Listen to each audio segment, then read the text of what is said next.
Biden, dicen, por las vías legales, claro, no fue él, está pidiendo hablar con Andrés Manuel López Obrador.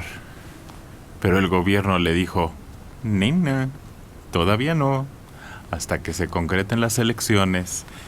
La embajadora de México en Estados Unidos, Marta Bárcena, explicó a sus iguales estadounidenses el porqué de la decisión del país de esperar a felicitar al ganador de la elección presidencial. Dice que por instrucciones del presidente y del secretario de Relaciones Exteriores, la diplomática mexicana expuso que la decisión está basada en los principios de política exterior. Y ahora dicen que el equipo del virtual presidente electo de Estados Unidos se comunicó con la embajada mexicana porque quería tener una llamada telefónica con el presidente López Obrador. Hay que tomar en cuenta que Biden ya tuvo conversaciones con el primer ministro de Canadá, el presidente de Francia y el primer ministro de Reino Unido. Pero la decisión del gobierno mexicano de Nana se informó por las vías diplomáticas, así es de que no va a haber llamada hasta que no se concrete eso. ¿Cuándo será? ¿Quién sabe? Podrá ser en diciembre, podrá ser hasta enero, pero por lo pronto el presidente no sé si sea lo correcto o si esté fallándole, porque una venganza de Donald Trump todavía puede suceder. Pero un desaire a este equipo de Biden no también nos traerá consecuencias. Pues claro. va a gobernar 4 años y son los vecinos. Ay, son decisiones muy difíciles, muy difíciles, muy delicadas, se tienen que manejar como con seda. En sus manos, nos estamos colocando en sus manos, sí. Estamos dando armas para presionarnos de manera innecesaria totalmente. ¿Por no contestarle? Sí. Sí, por no llevar a cabo la labor diplomática ordinaria. Y exactamente. O sea, porque aquí el gobierno mexicano parece que se está erigiendo como el juez de las elecciones norteamericanas. No, y está prejuzgando que Biden participó en un fraude electoral. Sí, eso es el más grave. No hay ninguna evidencia que haya ocurrido ningún tipo de fraude en las elecciones de Estados Unidos. Eso aparece todos los días con las investigaciones. No ha habido una sola demanda de las decenas que han puesto en contra del proceso que ha prosperado. Y hay mucho republicano funcionario electoral que está siendo también atacado por la Casa Blanca.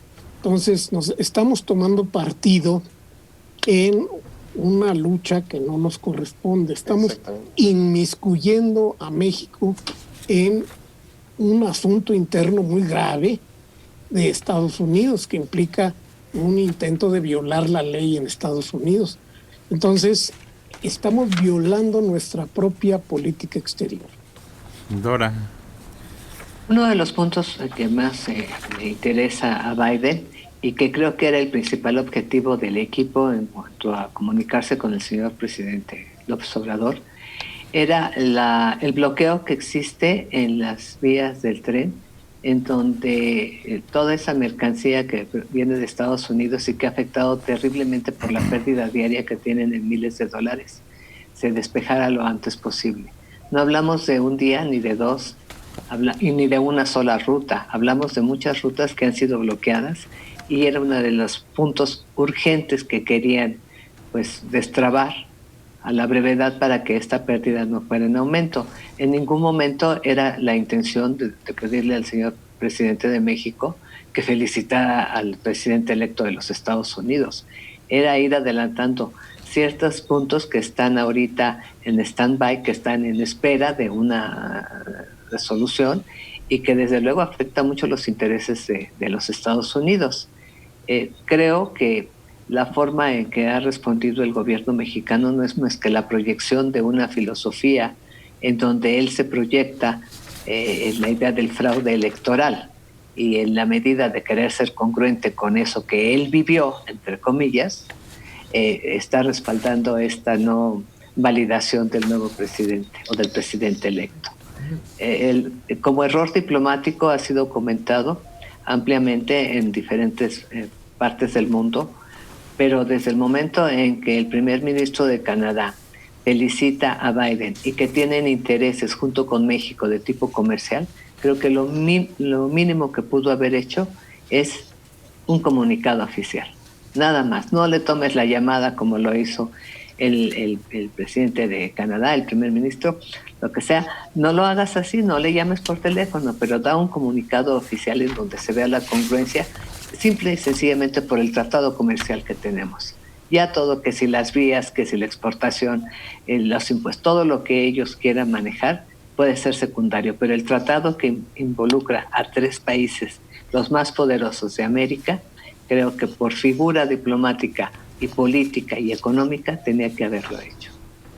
No, eso sí no lo podía tratar, esos asuntos, porque el otro todavía no es presidente y en ese caso definitivamente no lo podía hacer, no podía atender a ese llamado. La otra parte diplomática sí, pero tratar asuntos de interés común, eso sí no le correspondía, eso hubiera sido terrible, ahí sí. Pues quién sabe, porque como equipo de transición posiblemente era anticipar, y sobre todo por el tiempo que tienen detenida esta mercancía, que no hablamos de cajas de paletas, claro. Hablamos de una materia prima fundamental y que está todo detenido. Y eso hace un equipo de transición precisamente. Ir adelantando ciertos movimientos, y esto era uno de los puntos más urgentes, es uno de los puntos más urgentes que existe ahorita en esa correspondencia comercial con Estados Unidos.